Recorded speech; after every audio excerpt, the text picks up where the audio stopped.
This is an interview with Anita Arlov. Let's start off by focusing on early 1970s, during your teenage years, while you're at school. Can you talk about the clothes you were wearing during this period? Well, we wore uniforms at school, and when we came home after school we tended to keep them on, so we're really only talking about the weekend, I guess. And the main thing I remember is that all of us had very few clothes, and none of them was black. We mainly wore the same things all the time, and I remember wearing orange tartan flared trousers, which I think my mother and I made together in the third form. That would have been 71.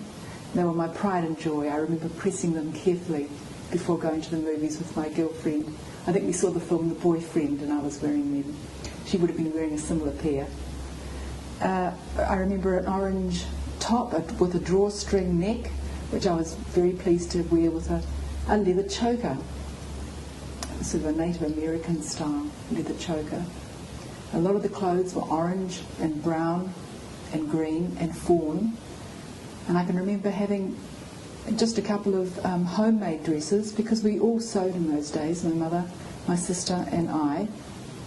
We all learnt at school, and a simple A-line frock without sleeves was very commonly made by young teenage girls. I remember a blue paisley one, and I think the other might have been a green paisley one, and a red floral one later on too, and they were pretty much what I wore all the time in summer.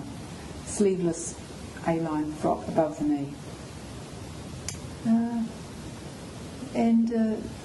I was trying to recall what I wore for a jacket, but I think I might have worn my school raincoat, which had the safety S reflective banner on the belt in the weekend too. What do you mean by a reflective banner? Well, a reflective belt that had an S which shone in the dark. I remember that there was a badge on the front of the school coat and a little a piece on the back of the belt, so you could see a child from the rear at night.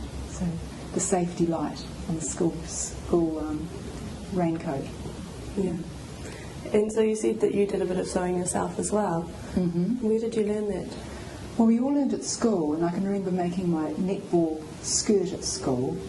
And I think my mother was still making clothes for me through college, the early college days. My sister was a ferocious sewer. She sewed beautifully, and I was able to do simpler things. A-line skirts with a zip, no pleats of any kind was something I could manage, and I think I did a couple of the dresses.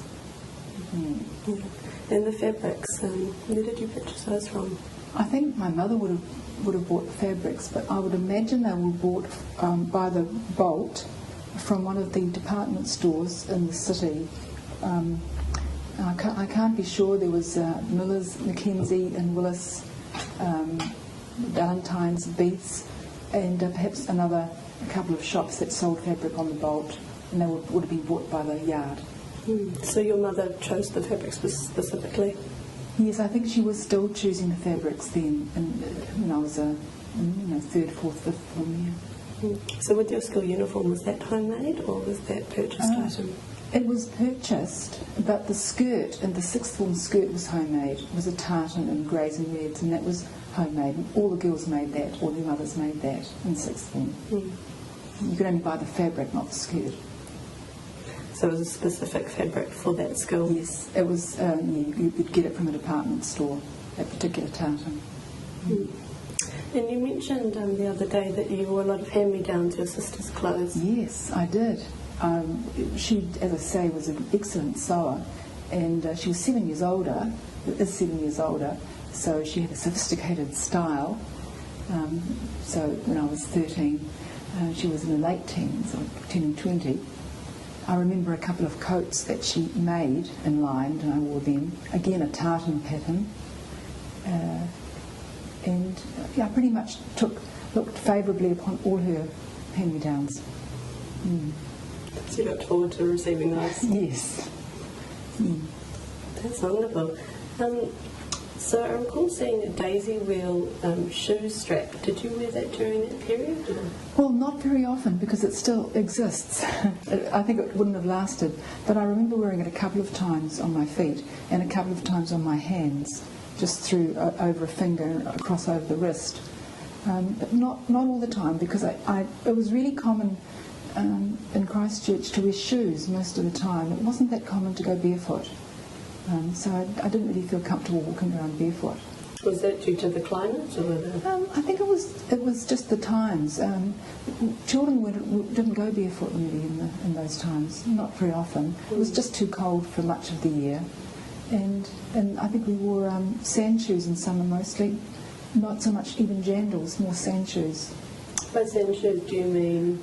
Sand shoe, like a bit like a tennis shoe, a simple white canvas shoe with no decorative features at all. They were used for sport, and most of us children had them. Yeah. Do you know if you purchased the little daisy wheel shoe strap though? I cannot remember, to be honest. They may have been given to me, or they may have first belonged to my sister. But I remember a lot of raffia work was done in those days, and I remember doing raffia work on boards with nails attached, and you would weave the raffia around this pattern made of nails, then lift it off. You could do it with wool as well. You could make little coasters that way, and I remember doing that with wool and raffia. It was very popular. I don't recall for sure where the little green daisies came from, though, to be honest. So were you quite crafty during that period? I think a lot of us were. A lot of us were. If we wanted something, we looked carefully around for the fabric and made it ourselves. Knitting was common too, and school cardigans were often home knitted. Mine was in primary school, every time. In college, I think it was a bought one. Yeah. Okay. Okay, anything else to add about those early years? I remember some other garments that I used to wear. I had a pair of jeans which had a rip on the knee, and I remember applying to the other knee a sort of I think they were called applique. They were a little daisy pattern. I was very proud of that. And you looked for the right one. An American flag was very popular, or a daisy, or a word. And you stitched it on carefully to the knee or the rear pocket of your jeans. And I did have one pair of jeans like that, and they were flared. I remember some muslin clothes too, which had, I think they were probably Indian, and they had brightly coloured daisies stitched onto them.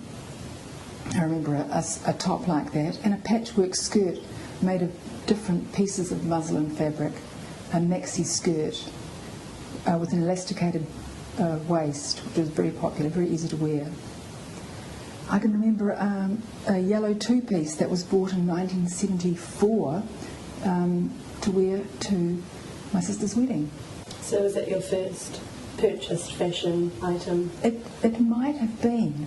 I think I may have got a coat, a brown coat, about that time. My mother sent me, said to go and have a look at a coat in the shop that she was working at. And I remember a chocolate-coloured, double-breasted coat. It was still above the knees, so it still would have been cold on your legs. I remember buying that. And the reason I remember it was because I brought it home. I would have put it on my mother's account and brought it home, and my mother said it was too expensive and had to go back, and so it was brought back, and a lesser priced one was got in its place. I was pretty ignorant about prices. But I do remember the yellow two-piece. It was lovely. It was a flared yellow skirt and a yellow double-breasted jacket, and it was bought in 74. So what store was that you purchased it from? Well, to be honest, it was bought for me by Mum, so I'm still not out there buying my own clothes in the shops yet. I think it would have been about sixth form that started. I just wore the same things mainly, and I don't think I thought about it much before then. Yeah. I think it was a pair of brown cords that I got. I remember buying a pair of brown corduroy trousers in about fifth form, and they would have been from Valentine's. and I wore them endlessly. Yes. So when you first started shopping yourself, do you recall if that was around that time frame? Or? Yes, I recall looking at clothes where my mother worked and in a couple of the shops around when there was an important event. For example, if it was I remember the sixth form ball and the seventh form ball. Those were both occasions where you needed to have a long dress, and I didn't have one. So I remember looking around for a long dress in sixth form. And I remember the one that I got. I would have bought that with my mother. I don't remember which shop, but it was very likely the one that she was working in. And I remember what it looked like too. And that was in the sixth form ball. So what was the one she was working in, sorry? At that time, it was La Ronde. La Ronde. La Ronde, a shop that made clothes for ladies and girls. And it had younger fashions too, because this was a long dress in a tight floral print, but with a white drawstring top in a peasant style, I remember. Can you say drawstring top, the straps? Yes. Or? I think it had elasticated short sleeves, but definitely a drawstring top which you tied in a bow. You had it tied up, and it was quite on the neck. With the mic, sorry. It's fine. Yes, and I remember that. I wish I still had it, but I don't. I think it may have had a ruffle at the hem as well. Yeah, but you do have one of your other ball gowns. Yes, I do. I remember the seventh form one. I sadly don't have that one, but once I was at varsity the next year, I remember getting an off-the-shoulder brown and white frock, which I loved, and I called my Jane and Tarzan dress. I remember wearing that to the university extravaganza. I think I might have worn it with a white boa, a white feather boa. That would have been bought from where my mother was working. And I can remember some other frocks bought at university times, which I still have now. So it was called the University Extravaganza? Yes, it was. It was a ball at the beginning of the year. I think it was part of orientation week, but I'm not sure if it was called that then. But long dresses were worn. And girls would swap around to get one. Was that quite a fashion event, your school and university ball? It was really, but it could have been the fact that it was Christchurch and it could have been the Times. But the boys scrounged around and got a jacket to wear. I think there might have been a few wide ties and frilly necked shirts around. They wouldn't wear anything like that day to day. They were all in the same pretty, grungy clothes every day, the boys. But the girls did try and get hold of a long dress for the extravaganza, or for the other balls. Some of the faculties would have the engineers' ball. I remember going to that, engineering students' ball, and there would have been one for the different faculties too. The nurses had a ball too, the nursing college. Did you ever get to wear the dress again, or? I remember lending the dress to friends to wear, and I've worn it since at kind of retro parties since then, a couple of times. And all your ball gowns were purchased and not homemade? Or? Yeah, they were all purchased actually, not homemade. Did anything in particular inspire your choice of ball gown? Well, I liked a long length and a slim silhouette. I preferred a slim silhouette, not a fussy silhouette, because I wasn't the smallest girl around. I always had a fairly sizable hips, and so a lot of ruffles and so on wouldn't really have done me any good. So but I had a waist, so a fairly slim silhouette suited me best. Yeah, I think so. I don't know if there was an awful lot to choose from really in the shops, but I think I also looked out for browns and reds and whites, because I've got brown eyes, and they seem to be the colour palette I tended to go for anyway.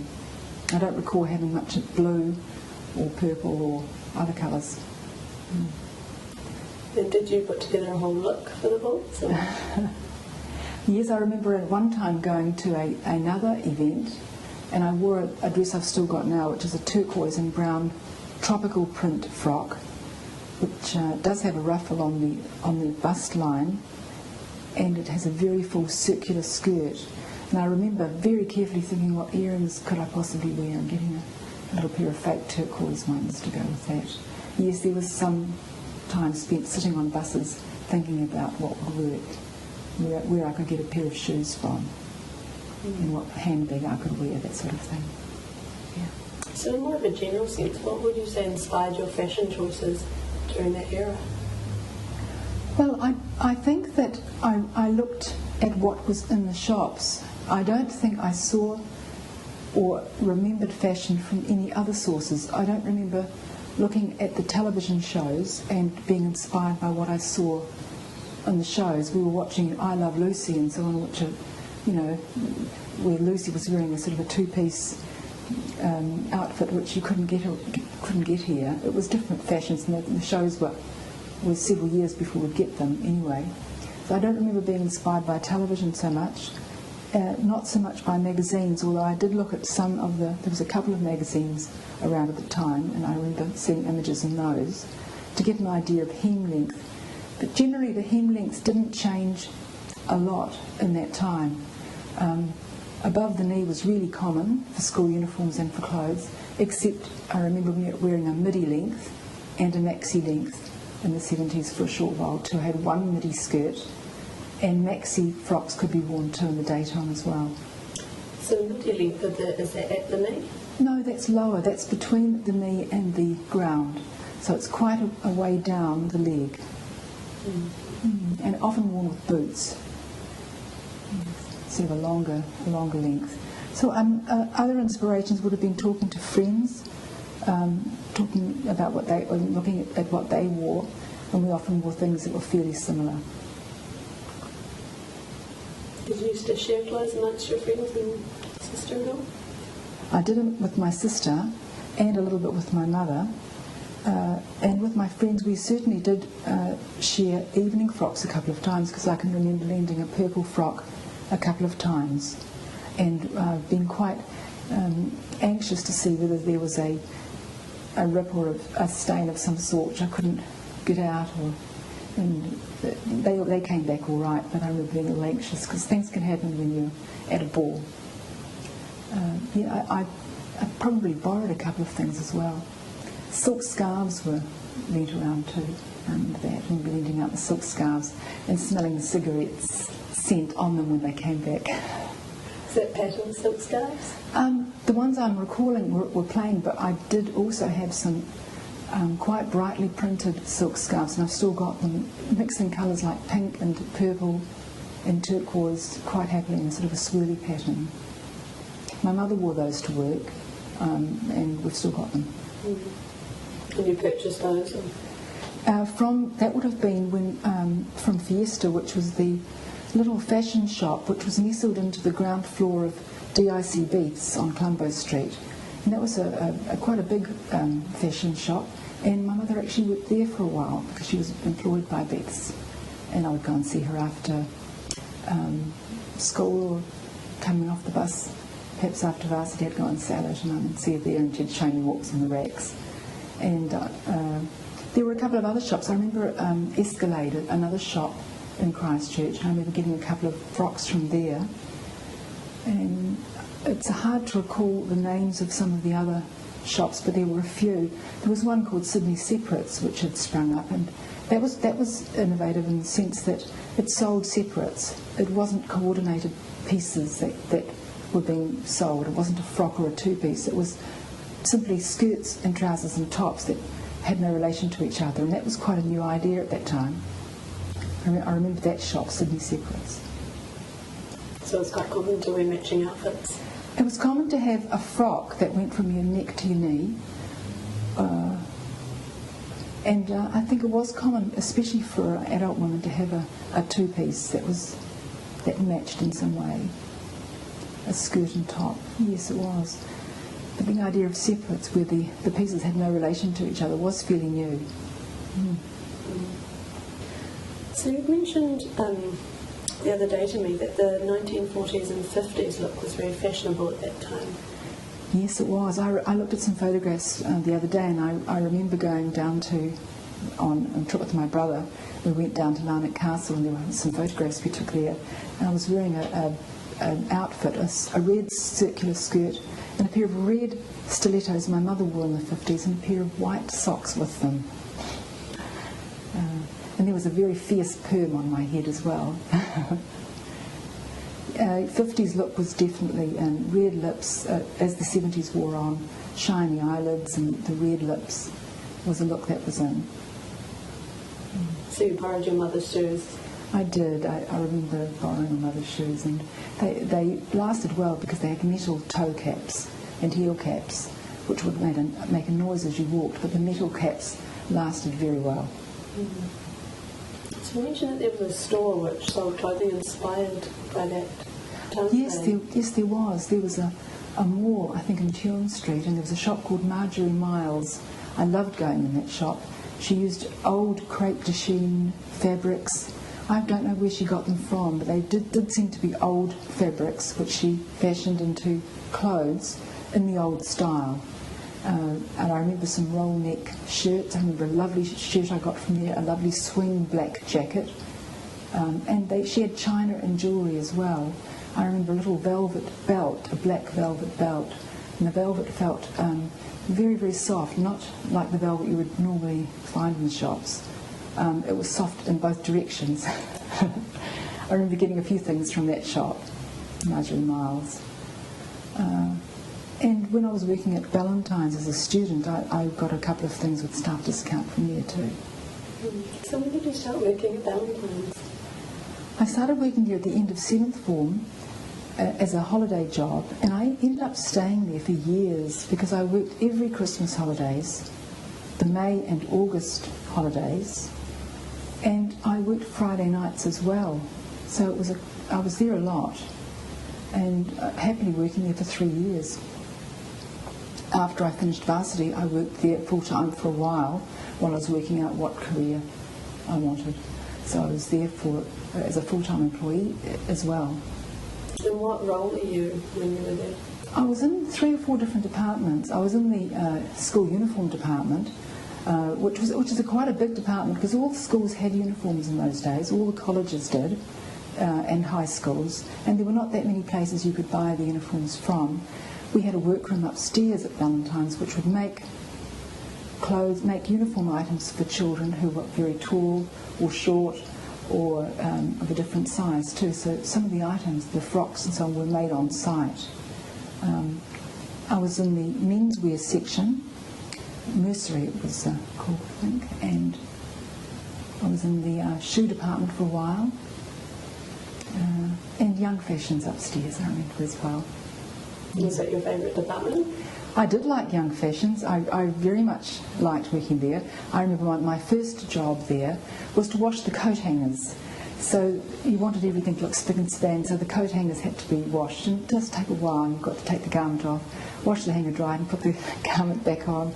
And once I was able to do that without making too much of a mess, I was allowed out to talk to customers. When you say wash the coat hangers, what type of material would they just wipe them down? Or? Yes, they were plastic coat hangers. I just washed them with a sponge and a bit of perhaps some sort of dishwashing liquid or sunlight or something. Mm-hmm. So things get a bit dusty. I remember constantly dusting the glass tabletops as well, getting rid of fingerprint marks. There were lots of lovely experiences from working in Ballantyne's. I learnt a lot there, and it was an interesting shop. There were a lot of mail order purchases. A lot of the customers didn't come into the shop at all. They would send a mail order in, and you selected what they wanted, which was quite fun, and you'd send it out to them. A delivery van would deliver them out to the countryside or to wherever the person lived. And a lot of people bought things on account too, or on APRO, where they would say, could I please have 3 blue frocks in size 12 sent to me with floral pattern, knee length, and they would be sent out on APRO or approval, and the person would then decide which one they wanted and return the others. So people shopped from home essentially? Yeah, they did. They did, often because the customers were actually out of the city. But we did have a delivery van which would deliver purchases to them. It was used a lot. Some of the other interesting things about Valentine's was the lamps and tube system we used for purchases, for taking money from customers. We didn't have tills when I started there. The lamps and tube system, pneumatic tube system, was a system of tubes which, with a woman in the office upstairs, you put the money from the customer in the tube and it would go up and the change would be calculated and would be fired back to you, and you'd bring it to the customer. After a while we did graduate on to having actual tills at the departments. But the lamps and tube system worked very well. I don't think the woman ever made a mistake. So how big were the tubes? About half a foot long, and they had 4 different coloured ends: red, blue, green, could have been black, and each one denoted what type of transaction it was, whether it was lay-by, account, cash, or it could be refund, the other one. And so if you were several of you were waiting at a lamps and tube, because one lamps and tube, sort of like a water cooler area, might service 3 or 4 departments, you'd know which was yours by the colour, but you'd also have to check the number to make sure the number was your department as well, so you didn't take somebody else's change by accident. But it did work well, and very efficiently.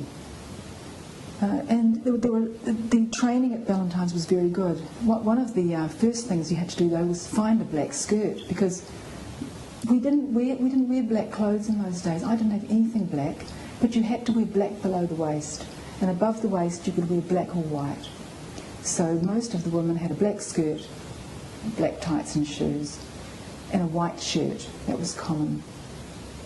You had to wear that every day. So it was the uniform essentially? Yes, that was the uniform. Yeah.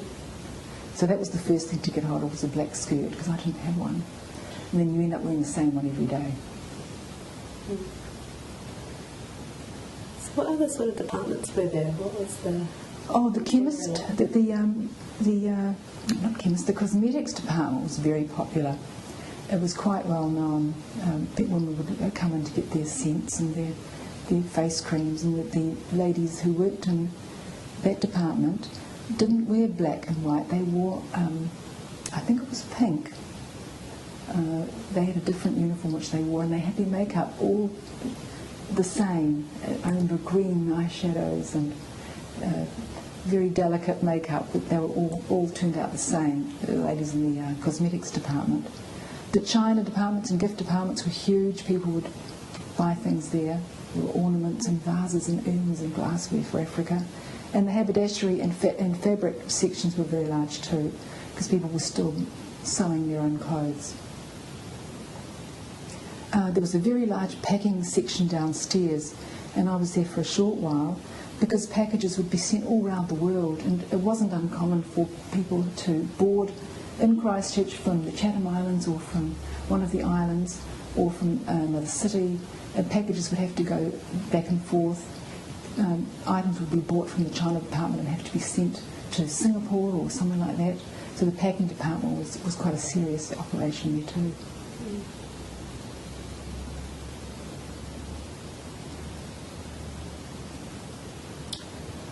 So you mentioned that there was an in-house model at Valentine's.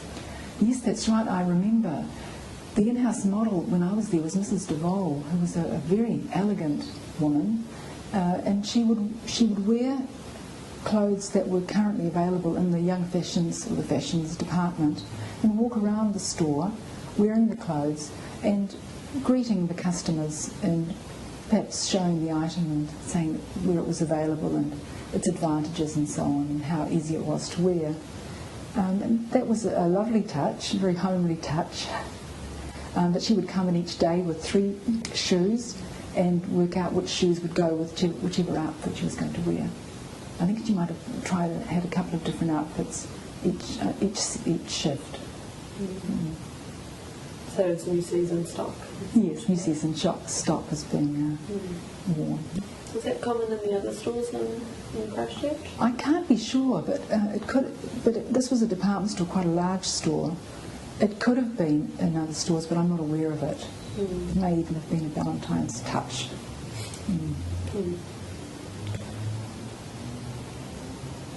So what other stores were sort of around that area?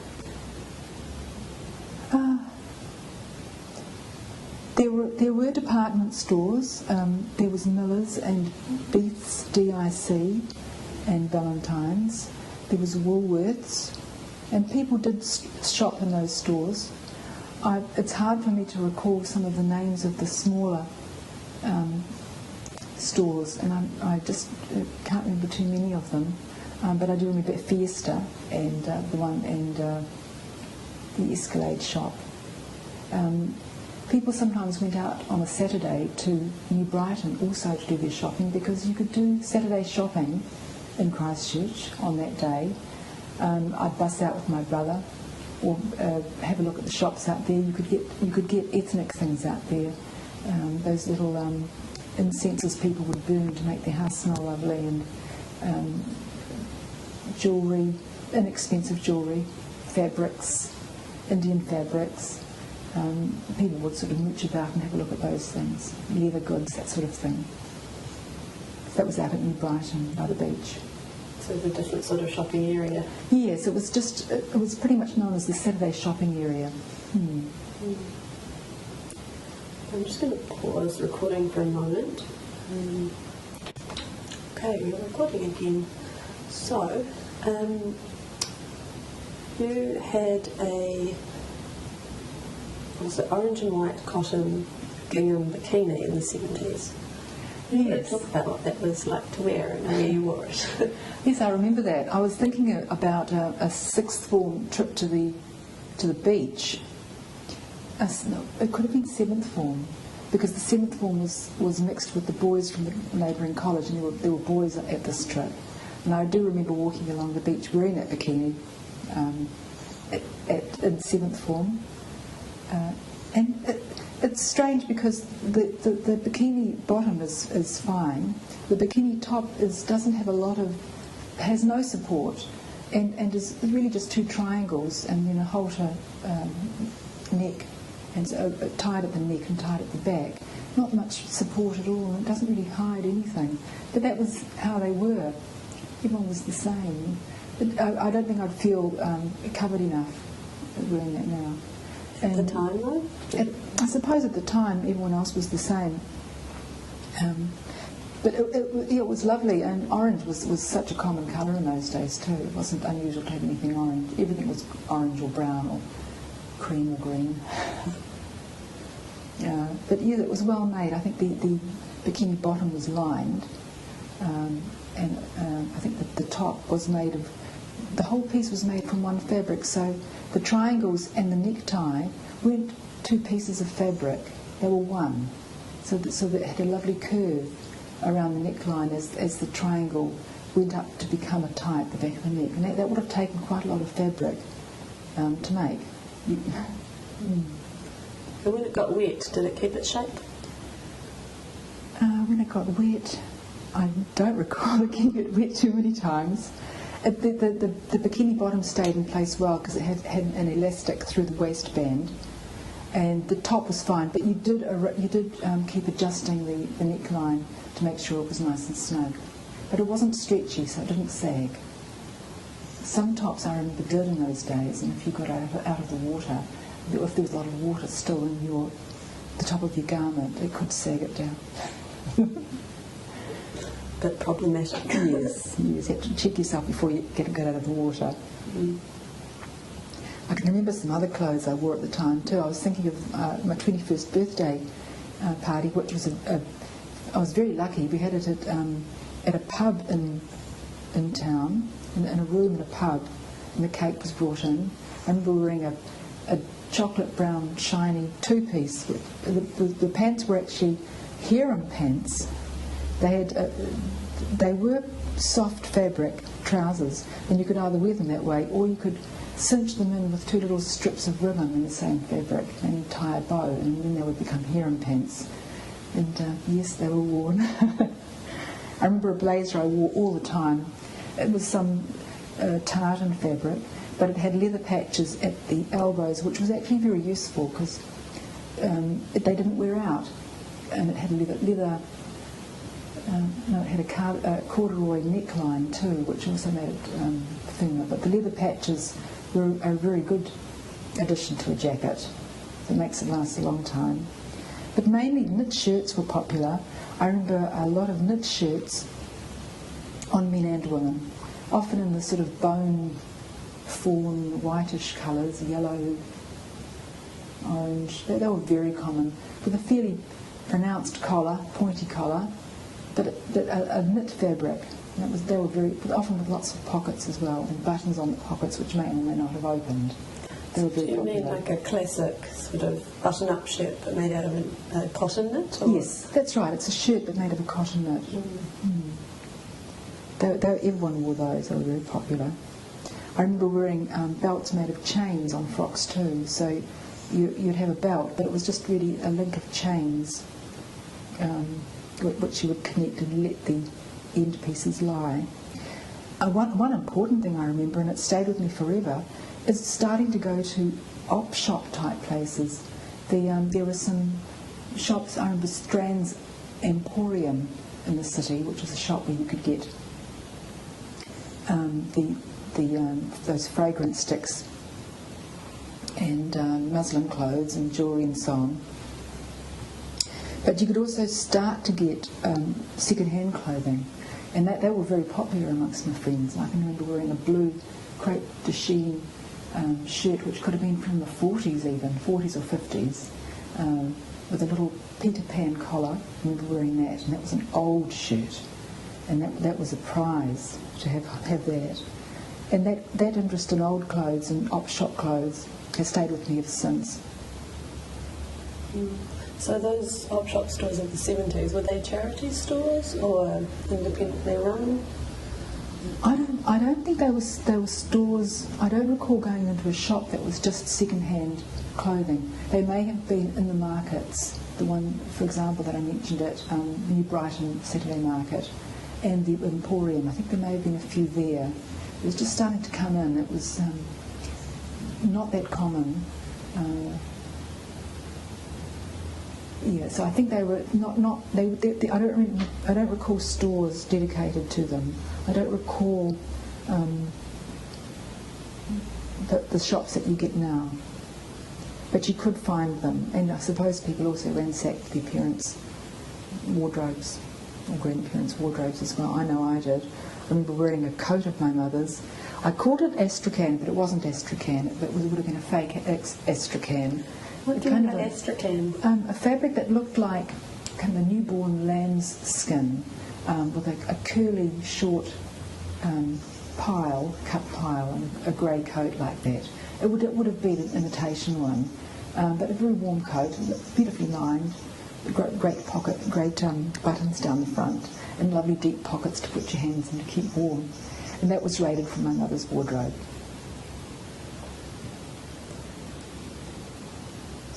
So you really loved sort of brown and red tones you mentioned, and enjoyed wearing vintage clothes. Was there any particular type of thing which you really particularly looked for when you were shopping, like shoes or handbags or jackets, anything like that? I think I looked for pieces that covered you well, that were well enough made that they wouldn't fall off or slip off. I think fairly structured, fairly close to the body. I never liked tops that were made of, like a very loose caftan style, for example, that would sort of slip off your shoulder or not really show any shape. I never went for that look. The very wide, baggy tops. I liked a fairly slim fit, bodiced shape. I think I went for, and I also liked really classic styles because I've always loved wearing jackets. Loved jackets. So I remember wearing jackets. I can remember being ridiculed wearing a jacket to an evening event over a ball dress and not taking the jacket off. Just wanting to keep it on. Because jackets are beautifully made usually lined and nice and warm to wear. So did you from the sounds of it, you didn't just follow fashions then, you quite sort of... Was seriously restricted by money because I was a student, and as I said, none of us had very many clothes at all in our wardrobes. So I was a student through varsity, and then starting to work. Once I was into a career job, I think I might have started to buy a couple of things. But in those years, I just had the same things that I wore all the time. And all my friends were the same. We wore the same clothes to university all the time. The same pair of jeans, the same cardigan, perhaps 2 cardigans or 2 tops. We had very few changes. And no one minded. All right. Okay, well, I think I've kind of covered most of the things. Unless you've got anything else you'd like to add?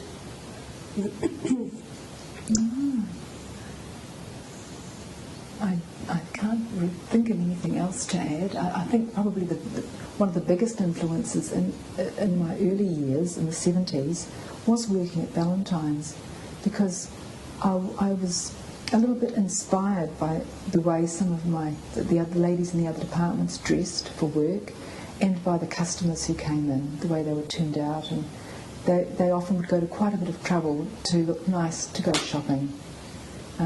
It was, taken fairly seriously, often with a cup of tea downstairs as well, to complete the day, the trip into town.